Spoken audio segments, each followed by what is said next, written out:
수요 은혜 예배에 나오신 여러분을 주님의 이름으로 환영하고 축복합니다. 시간 앞뒤 좌우에 계신 분들과 인사 나누실 때 이렇게 인사했으면 좋겠는데요. 자, 이제 집사님, 장로님 이렇게 이제 호칭을 하면서요. 집사님을 보니까 예수님이 보이네요. 이렇게 인사했으면 좋겠습니다. 장로님을 보니까, 권사님 보니까 예수님 보이네요. 이렇게 인사했으면 좋겠습니다. 집사님 보니까 예수님 보이네요. 감사합니다. 자, 오늘 본문 다 읽으셨는데요. 오늘 본문 이렇게 보니까 친구라는 단어가 나오죠.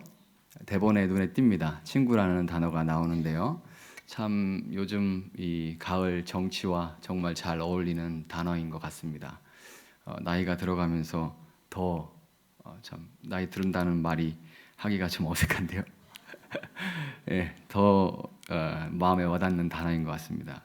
그래서 여러분 혹시 2001년에 개봉했던 그 800만 명이나 되는 관중이 들었던 그 친구라는 영화 혹시 그래서 그 한국 영화의 1000만 관중 시대의 가능성을 열었던 곽경택 감독의 친구라는 영화 혹시 아시나요? 기억나시나요?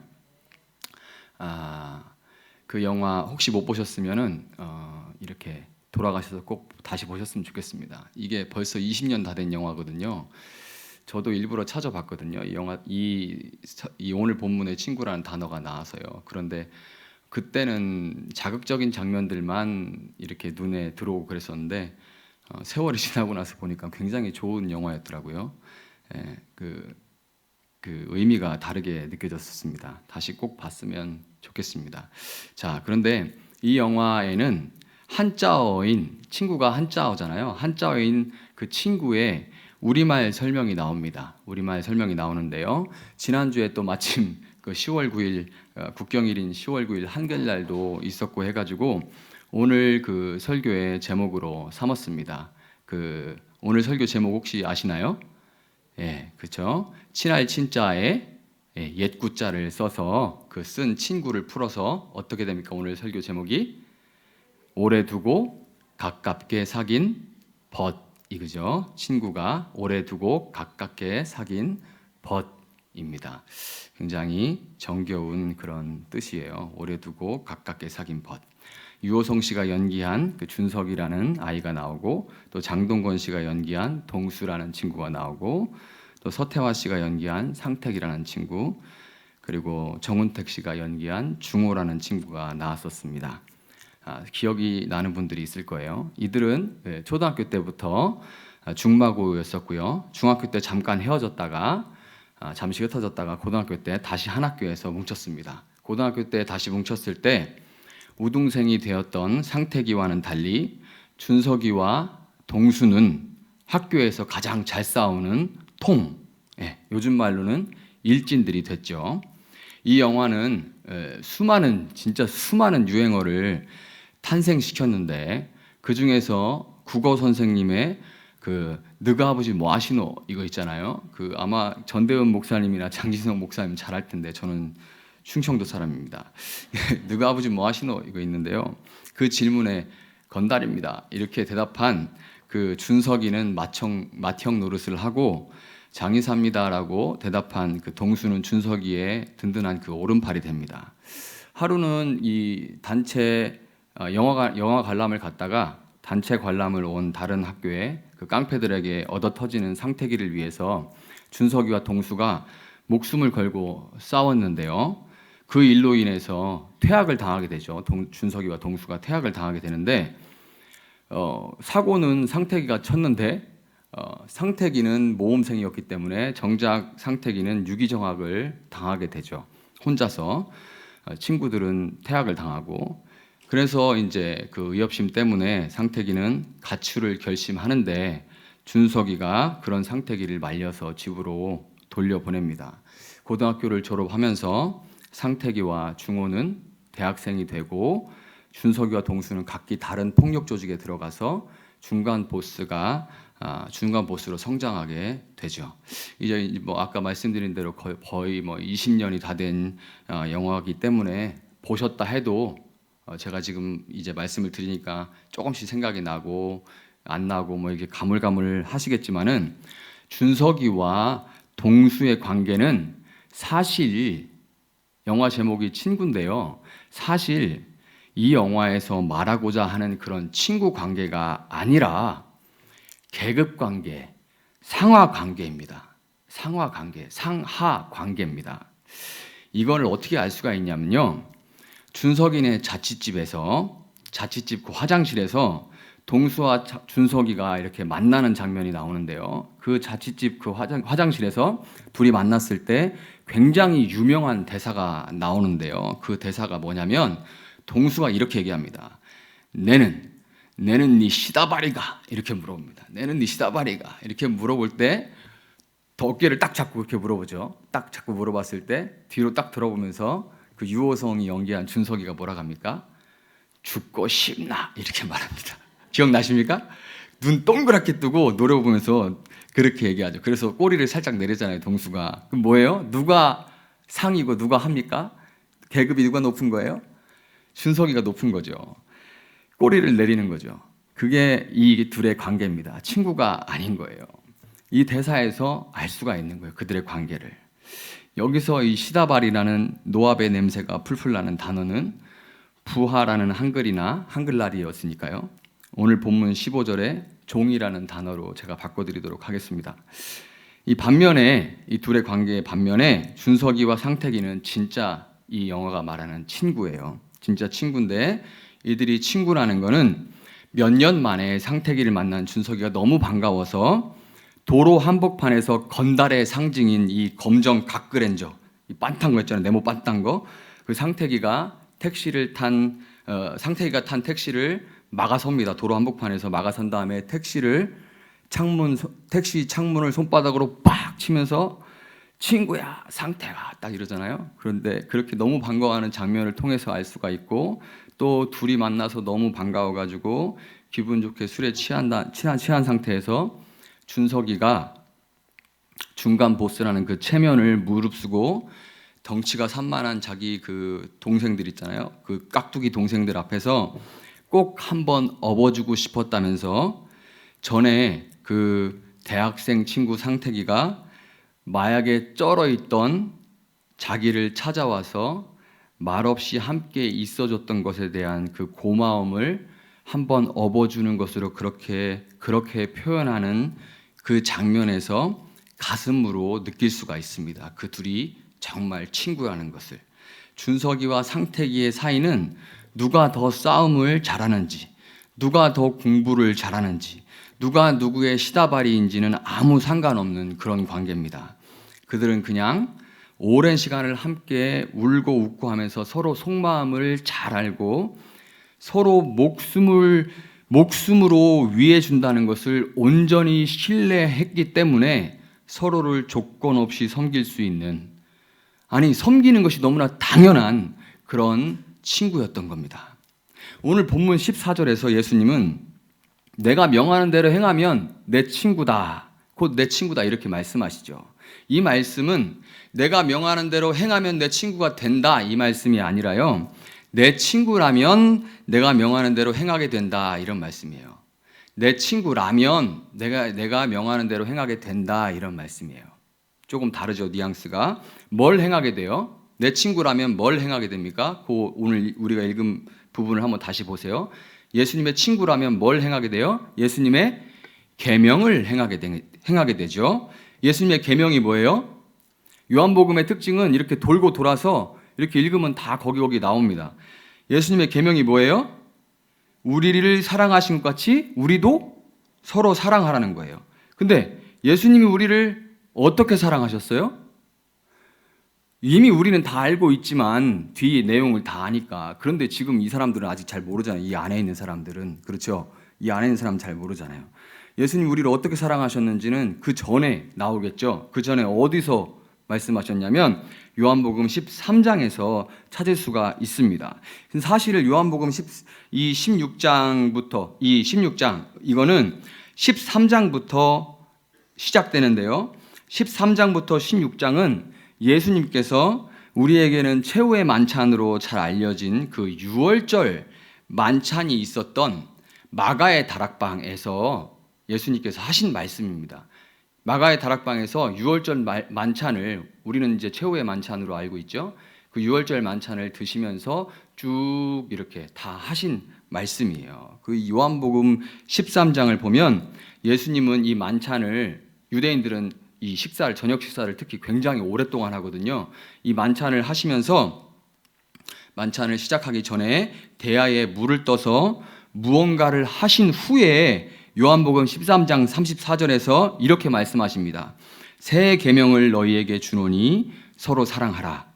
내가 너희를 사랑한 것 같이 너희도 서로 사랑하라. 이 말씀, 우리가 방금 읽은 그 계명 똑같은 말씀을 거기서 이미 하시는 거예요. 그 대야에 물을 떠다가 하신 게 뭐죠? 예수님이 우리가 너무 잘 아는 거, 주와 선생 되신 예수님이 제자들 앞에 무릎을 꿇고 그들의 더러운 발을 씻는, 종들이라 하는 일을 손수하심으로써 그들을 섬기신 거죠. 그렇죠. 그런데 우리는 그냥 이게 너무 잘 아는 일이니까 그런가 보다 하는데, 이거는 사실 체면을 목숨처럼 여기는 유대 사회에서 그것도 랍비, 남자들은 절대로 하지 않는 일입니다. 남자 랍비들 절대로 하지 않는 일이에요. 차라리 죽으면 죽었지 이 절대로 하지 않는 일입니다. 사회적으로 죽음을 선택한 거나 마찬가지인 일이에요. 그런데 예수님이 그것을 하셨죠. 이것을 하심으로써 예수님 지금 무엇을 보여주시는 거냐면요, 오늘 본문 9절과 10절에 나오는 9절과 10절 한번 보세요. 눈으로.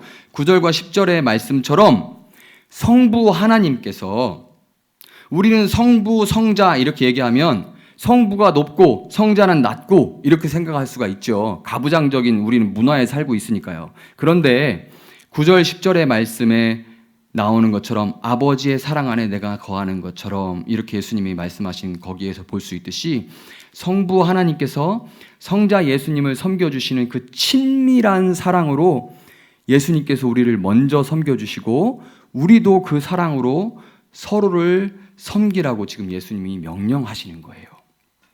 여러분, 이렇게 상하관계나 체면을 따지지 않고 희생하고 섬기는 친구의 모습을 설명하기 위해서 저는 처음에 우리에게 익숙한 영화 얘기를, 제가 영화 속에 그 불완전한, 사실 친구라는 영화에 나오는 친구가 완전한 친구의 모습은 아니잖아요. 그런데 좀 익숙하기 때문에 제가 그 친구 얘기를 꺼냈지만, 예수님은 성부와 성자 사이의 영원한 친구 관계를 오늘 본문에서 꺼내고 있는 겁니다. 하나님과 성자 예수님이 오래 두고, 정말 말 그대로 오래 두고 영원토록 가깝게 사귄 벗으로서 그 친밀함으로 성부 하나님의 창조 사역에 성자 예수님도 함께 하셔서 심히 보시기에 좋아하시면서 함께 기뻐하셨어요. 그렇죠? 그런데 인간이 범죄하고 타락했을 때 성자 예수님은 성부 하나님이 정말 진노하시고 슬퍼하시고 괴로워하고 또 근심할 때 성부 하나님과 그 자리에 함께 계시고 함께 슬퍼하시고 진노하셨습니다. 친구로서. 그렇기 때문에 오랜 시간 그 누구보다 가깝게 희로애락을 함께하면서 마음을 나누고 힘이 되어준 그 친구인 성부 하나님이 이 땅을 향한 구원 계획을 가지고 있다는 그 얘기를 들었을 때 어떤 조건이나 망설임도 없이 오직 성부 하나님의 기쁨만을 위해서 하늘의 영광을 버리고 이 땅에 내려와서 세상 모든 왕들의 무릎을 그 앞에, 예수님의 앞에 꿇리는 대신에 종이 되어서 제자들 앞에 무릎을 꿇고 발을 씻기시는 것을 당연하게 기쁨으로 여기셨던 거예요. 믿으십니까? 여러분, 오늘 본문 16절을 다시 한번 읽어보겠습니다. 16절 다시 한번 읽어볼게요. 시작.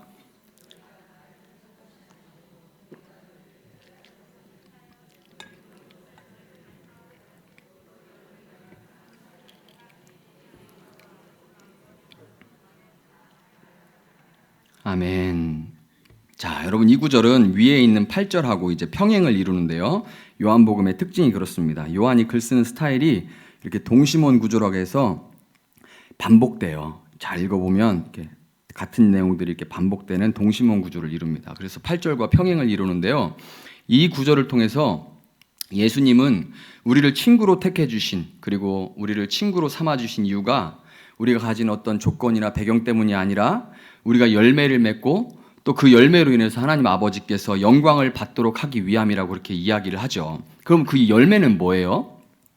열매는 뭐예요? 이 열매가 굉장히 중요한데 이 열매는 뭐예요?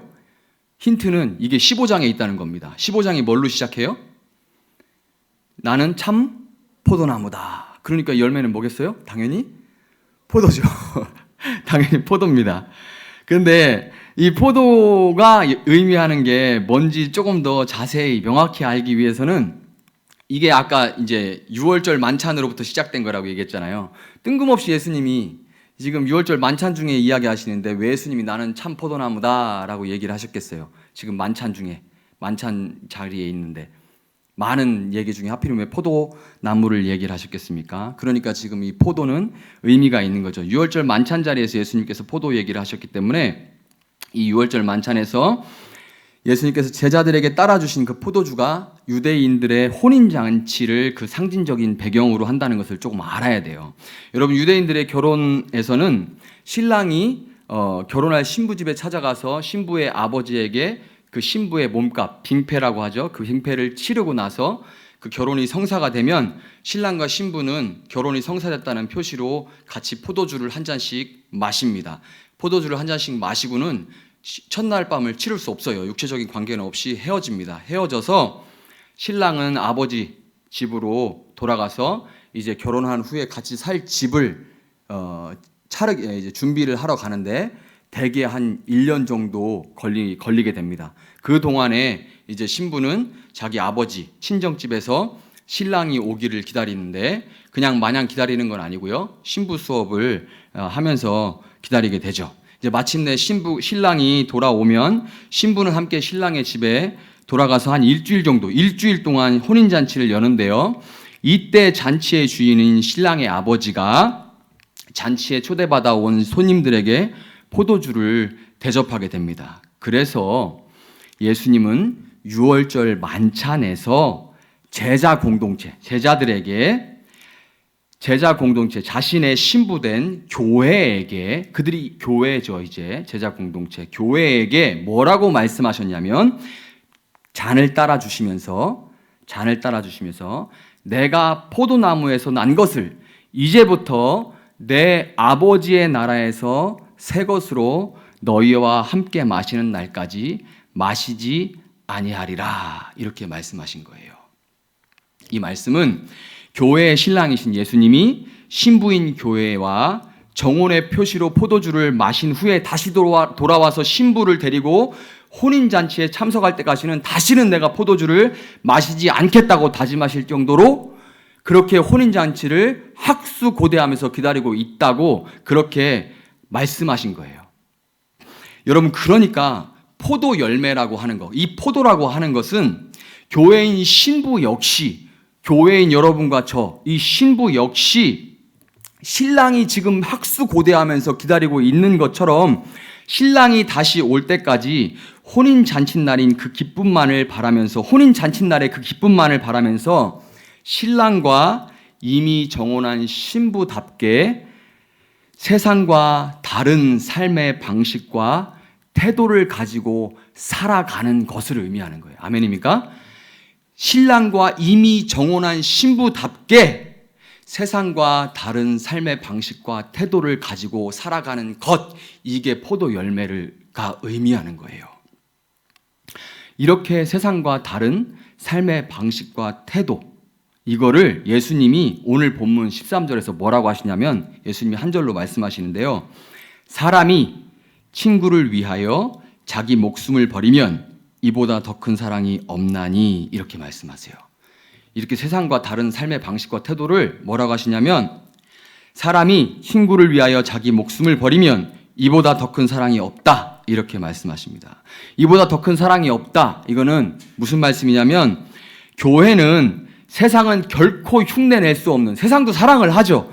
그런데 세상은 결코 흉내낼 수 없는 주와 선생되어서 먼저 발을 씻겨주신 예수님을 따라서 교회는 낮아져서 서로의 발을 씻겨주는 섬김의 사랑을 살아내는 삶의 방식과 태도로 단장한 신부가 바로 교회라고 말씀하시는 거예요. 아멘입니까? 여러분, 제가 지금까지 말씀드린 거 지금 친구와 신부 두 개의 이미지가 나와서 뭔가 조금 혼란스러울 수가 있는데요. 지금까지 제가 말씀드린 거를 살펴본 것을 이렇게 정리하면은 결국 우리는 예수님은 교회를 친구로 택해 주셨고, 교회를 친구로 택해 주셨고, 그 교회가 진정으로 예수님의 친구라면은 예수님의 계명을 지키게 되고, 교회가 예수님이 교회를 사랑한 것 같이 사랑을 실천해서 열매를 맺으면 구원받는 자들로 인해서 하나님께서 영광을 받으신다는 것을 우리가 알 수가 있는 거예요. 아멘입니까? 여기까지 우리가 이제 정리가 됐는데요. 그렇다면 여러분, 이제 중요한 것이 어떻게 하면 그러면 이 교회가 포도 열매를 많이 맺어서 우리를 친구로 택해 주신 그 예수님을, 우리를 친구로 택해 주신 그 예수님을 섬길 수가 있을까요? 예수님이 우리를 친구로 택해 주셨는데 어떻게 하면 우리를 친구로 택해 주신 그 예수님을 섬겨서 예수님이 원하시는 그 하나님께 영광 돌리는 일을 우리가 할 수가 있을까요? 성경에 답이 있죠. 5절을 보면 답이 있는데요. 뭐라고 합니까? 성경이 우리가 포도 열매를 많이 맺는 방법 되게 간단하게 성경이 말합니다. 뭐라고 해요? 그가 내 안에 내가 그 안에 거하면 된다고 그렇게 얘기를 합니다. 이거 굉장히 황당할 정도로 간단하고 단순한 답이죠. 그가 내 안에 내가 그 안에 거하면 된다. 너무 황당할 정도로 단순한 답입니다. 그러나 여러분, 사실 이 말은 알고 보면 너무나도 어려운 말이에요. 이게 왜 이렇게 어려운 말인지에 대해서 살펴보고 마치도록 할 건데요. 쭉 이제 간단하게 좀 살펴볼 거예요. 요한복음 15장 1절에서 예수님은 나는 참 포도나무라 이렇게 말씀하셨는데요. 이 말씀은 예수님께서 당신께서 교회를 세우기 위해서 육신으로 이 땅에 오신 참 성전이라고 선포하신 겁니다. 다시요. 나는 참 포도나무다. 자세하게 지금 설명드릴 수는 없지만 나는 참 포도나무다. 이렇게 말씀하신 것은 예수님께서 교회를 이 땅 가운데 세우기 위해서 육신으로 이 땅에 오신 참 성전이다라고 선포하신 겁니다. 근데 2절이 조금 까다로운데요. 2절이 조금 까다롭고 논쟁의 요소가 있는데 그냥 읽으면 이게 어떻게 읽히냐면 2절이 지금 눈으로 한번 보세요. 2절이 논쟁의 요소가 조금 있습니다. 왜냐하면 그냥 읽으면 이 참 성전인 참 포도나무이신 예수님께 붙어 있다가도 잘려져서 버려질 수 있다는 이런 구원의 취소로 이해될 수가 있기 때문입니다. 그렇죠? 그냥 지금 눈으로 한번 보면은 참 포도나무에 붙어 있다가 잘려져서 버려질 수 있다는 그런 구원의 취소로 이해될 수가 있습니다. 이렇게 열매 맺지 않으면 제거된다. 이 말을 구원이 취소될 수 있다. 이렇게 해석하는 이런 관점을 그냥 들어만 두세요. 이런 거를 알미니안주의라고 하는데요. 이런 관점을 이렇게 취하면 그런 알미니안 관점을 취하면 어떻게 말을 하게 되냐면 그러니까 기도 열심히 해라. 그러니까 주일 성수해라. 한 번 믿었다고 다 천국 가는 거 아니다. 그따위로 신앙생활하다 지옥 간다. 이렇게 협박하기가 되게 좋습니다. 그래서 참 이거는 그렇게 해석하고 싶습니다. 저도. 그런 해석을 하면서 위협하고 싶은 분들이 많이 보입니다. 예, 딱 좋습니다. 이렇게 하기가. 그거 딱 제거하고 딱 끊어지기 좋습니다. 그렇게 신앙생활하면 어려울 텐데요. 한 번 믿는다고 천국 가는 거 아닙니다. 헌금 그렇게 해서 위험할 텐데요. 하기 참 좋습니다. 예. 그런데 그렇게 하면 좋지만 그렇다고 해서 그렇게 해석이 되는 것은 아닙니다. 적어도 이렇게 해석하는 방식을 택하는 사람이 있다면 우리 장로교단에 속한 사람은 아닙니다. 성경의 해석에 있어서 가장 중요한 것은 문맥인데요. 열매 맺지 못하는 가지들은 아까 제가 이게 쭉 요한복음 13장부터 이어졌다고 했죠. 요한복음 13장부터 이어진 유월절 만찬 때 그 자리를 떠난 가룟 유다와 같이 포도나무에 붙어 있는 것처럼 보였던, 포도나무로부터 공급되는 어떤 수분과 같은 어떤 필요 때문에 붙어 있는 척했던 가지들을 말하는 거예요. 여러분, 여기에 오늘의 핵심 주제가 담겨 있으니까 이제부터 정말 잘 들으시기 바랍니다. 여러분, 교회에 앉아 있다고 해서 다 포도나무에 붙어 있는 게 아닙니다. 붙어 있다면 반드시 포도 열매가 열리게 되어 있어요. 그리고 그렇기 때문에 포도 열매가 열리게 되어 있기 때문에 우리는 내가 포도나무에 붙어 있는지 붙어 있지 않는지 그걸로 확인할 수가 있는 겁니다. 포도나무가 참된 성전이요 교회의 본체인 예수님을 상징하기 때문에 우리는 예수님을 우리 마음의 성전에 모시고 있는 개별 성전으로서 열매를 확인할 수가 있고, 또한 공동체적으로도 확인할 수가 있고 또 확인해야만 하는 겁니다.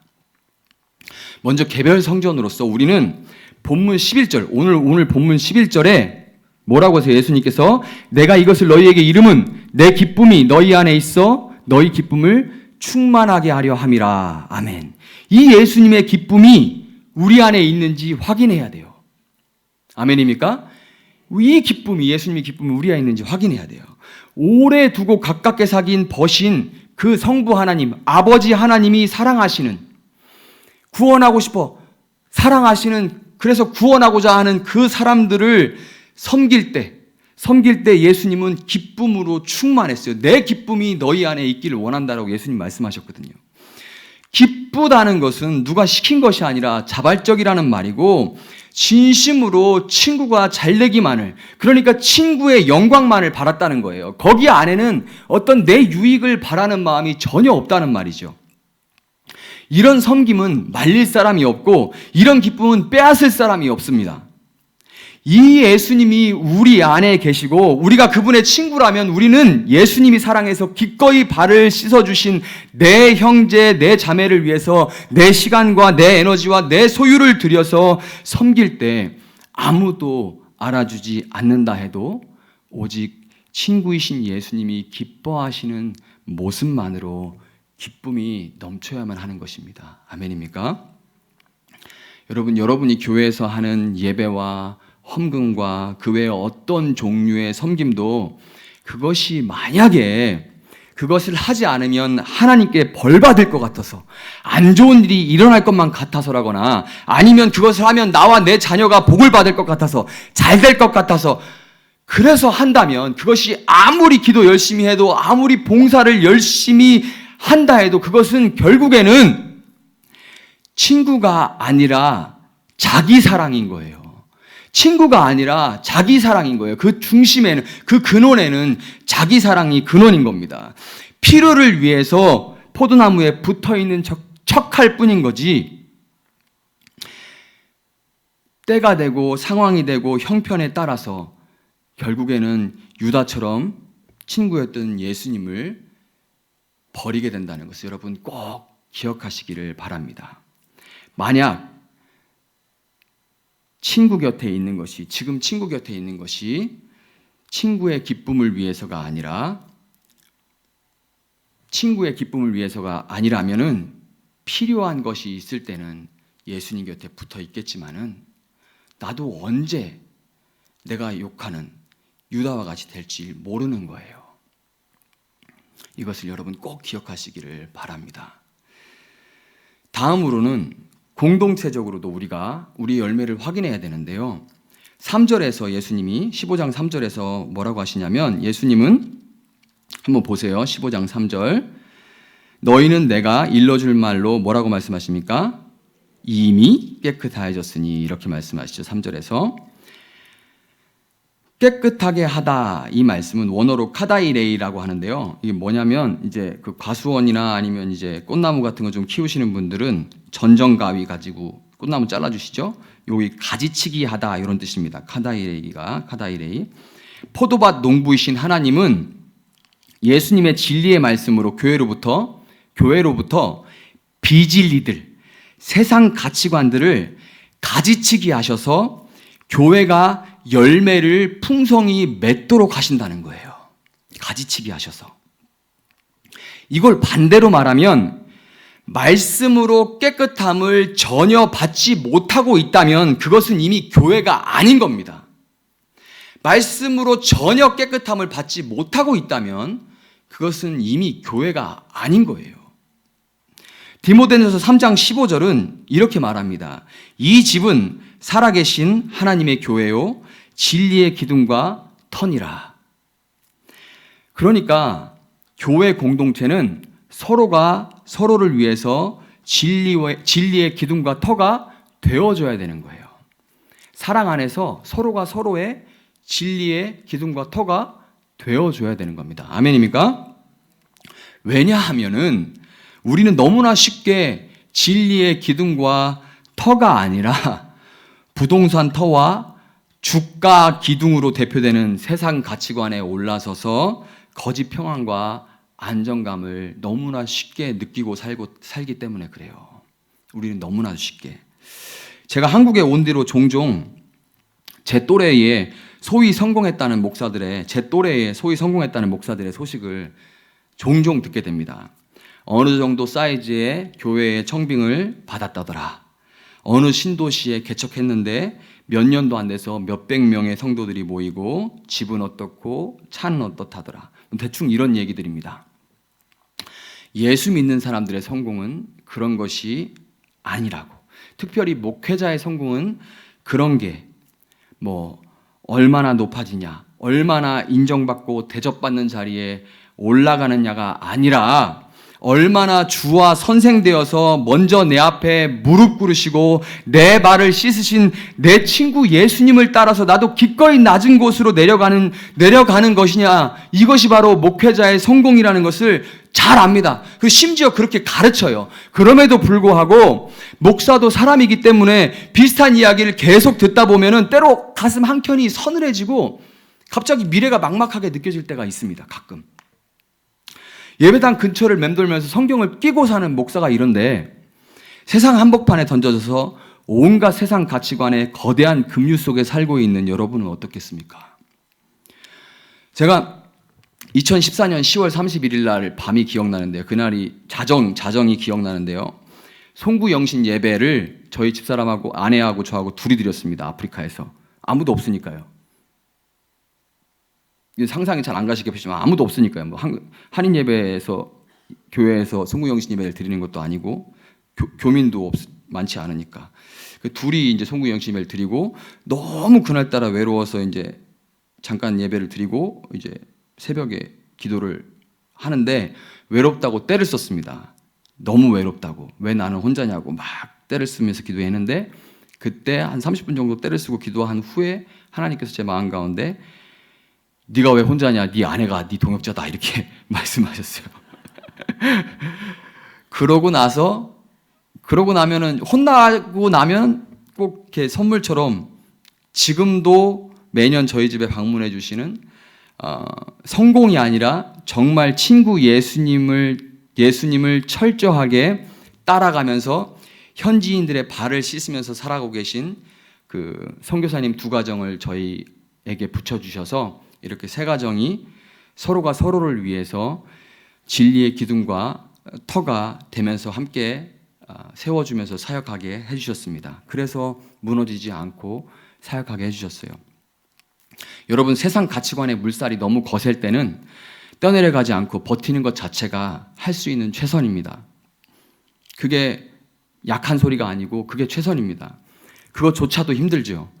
그러나 하나둘 사람들이 내 팔짱을 껴주고, 나 혼자서는 진짜 버티는 게 최선인데 팔짱을 껴주고 함께 서주면 마침내 조금씩 물살을 거슬러 올라갈 수 있는 거죠. 혼자 설 수 있는 사람은 아무도 없습니다. 공동체 없이 열매를 맺을 수 있는 사람도 아무도 없어요. 여러분, 말씀으로 깨끗하게 해주는 공동체가 있는지, 여러분은 지금 누군가의 진리의 터와 기둥이 되어주고 있는지 이 시간 확인해 보시기를 주님의 이름으로 축원합니다. 여러분, 오늘 본문과 요한복음 15장 전체는 사실 요한복음 14장 22절에서 예수님의 제자인 가룟 아닌 유다가 또 있어요. 이 다른 이름으로 다데오가 예수님께 한 질문, 어떤 질문이냐면요. 주여, 어찌하여 자기를 우리에게는 나타내시고, 이 밥 먹다가 다데오가 갑자기 예수님께 물어본 거예요. 어찌하여 자기를 우리에게는 나타내시고 세상에는 아니하려 하십니까? 이렇게 질문한 이 질문에 대한 대답입니다.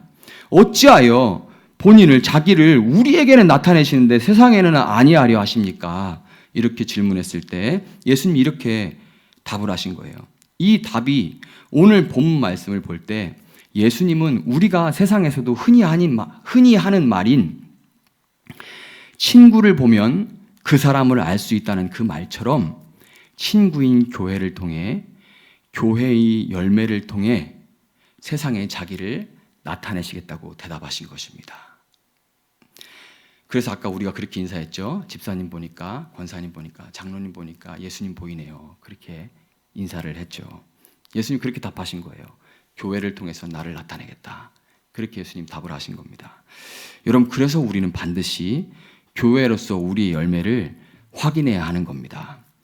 여러분은 열매로 우리 친구인 예수님을 세상에 나타내는 것을 당연하게 생각하고 기뻐하는 준석이와 상태기 같은 친구 사이입니까? 아니면 입만 열면 친구 하지만 예수님의 이름으로 나 커지고 나 배불릴 생각만 하다가 결국에는 친구에게 칼을 꽂는 준석이와 동수 같은 시다바리와 죽고 싶나 그 사이 그 관계이십니까? 말씀 맺도록 하겠습니다. 여러분, 오늘 본문 15절에서 예수님은 이제부터는 우리를 종이 아니라 친구라고 부르겠다고 이렇게 하시죠. 한번 보세요. 15절에서. 근데 그 이유는 예수님께서 아버지께 들은 것을 다 우리에게 알려주기 때문이라고 이렇게 말씀하십니다.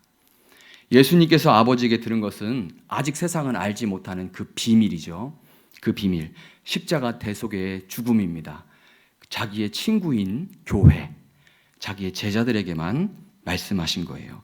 예수님은 끝내 영원한 친구이신 성부 하나님이 사랑하시는 사람들에게 영원한 생명을 주시기 위해서 기꺼이 자기의 목숨까지 버려서 섬기셨던 것입니다. 여러분, 이런 속 깊은 이야기를 터놓고 나눌 수 있는 대상은 깊이 신뢰할 수 있는 친구밖에 없어요. 친구 말고는 이런 속 깊은 비밀을 얘기할 수가 없습니다. 잘못 얘기했다가는 동네방네 소문 다 내고 큰일 납니다. 그렇죠? 친구밖에 없는 거예요. 정말 신뢰할 수 있는 친구. 예수님은 우리가 주인이 하는 것을 알지 못하는 종이 아니라 친구로서 친구가 왜 죽는지, 어떻게 죽는지, 왜 죽어야만 하는지 그 깊은 심정을 알고 친구가 진정 원하는 대로 의를 지키면서 살 거라고 우리를 신뢰해 주신 거예요. 그런데 여러분, 정말 죄송한 얘기지만 사실 감당이 안 됩니다. 그렇죠? 사실 감당이 안 돼요. 이 신뢰를 감당해낼 소망도 실력도 여러분과 저에게 없습니다. 그러나 여러분, 15장을 한번 지금 눈으로 보세요. 15장을 지금 보세요. 15장이 어디에 있습니까? 15장의 위치가 어디입니까? 15장이 14장과 16장 사이에 있는 것이 여러분과 저의 유일한 소망이라는 것을 여러분 믿으시기 바랍니다. 이거 하나만 기억하고 가셔도 여러분 정말 많은 걸 건지신 거예요. 15장이 어디에 있다고요? 14장과 16장 사이에 있습니다. 14장에서 예수님은 보혜사 성령님을 보내시기로 약속하시고요. 16장에서 보혜사 성령님에 대해서 한 번 더 언급하십니다. 여러분, 14장에서 언급하신 그 보혜사 성령님, 그리고 16장에서 예수님은 그 성령님이 오셔서 우리에게 계속해서 친구 예수님, 그 예수님이 했던 말씀이 생각나게 하시고 그 성령님이 깨달아지게 하셔서 우리 마음속에서 우리가 진리의 말씀이신 예수님과 오래 두고 가깝게 사귀며 희로애락을 함께 나누고 우리가 비록 세상 속에 살지만 세상에 속하지 않고 사랑의 열매를 맺고 살 수 있는 힘을 주실 것을 다시 한번 약속하시는 것입니다. 아멘입니까? 성령님은 성부 하나님이 사랑으로 계획하시고 성자 예수님이 믿음으로 순종하셔서 성취하신 바로 그 놀라운 구원이 오늘 우리에게 온전히 적용되도록 해주시는 분인 거예요. 여러분, 이 성부, 성자, 성령 삼위일체 하나님이 오늘 우리와 함께 계시다는 걸 여러분 믿으십니까? 여러분, 예수님은 우리를 친구라고 부르시고 친구를 위해서 자기 목숨을 버리는 이보다 더 큰 사랑이 없는 사랑을 먼저 하셨습니다. 그분이 이제는 우리를 친구라고 부르시고 성령을 부어주셨으니 그분이 친구라고 부르는 이 예수님의 형제 자매들을 사랑하시되 죽기까지 사랑한 여러분 되시길 주님의 이름으로 축원합니다. 여러분의 사랑의 열매와 풍성한 포도주로 인해서 그날의 농부이자 혼인잔치의 주인이신 하나님께서 영광을 받으실 것을 여러분 믿으시고 예수님의 신실하신 친구로 성령님을 의지하면서 성령님을 의지할 때 할 수 있다는 것을, 그렇게 살아낼 수 있다는 것을 믿으시고 신실한 친구로 오늘을 살아내는 여러분 되시기를 주님의 이름으로 축원합니다. 이 시간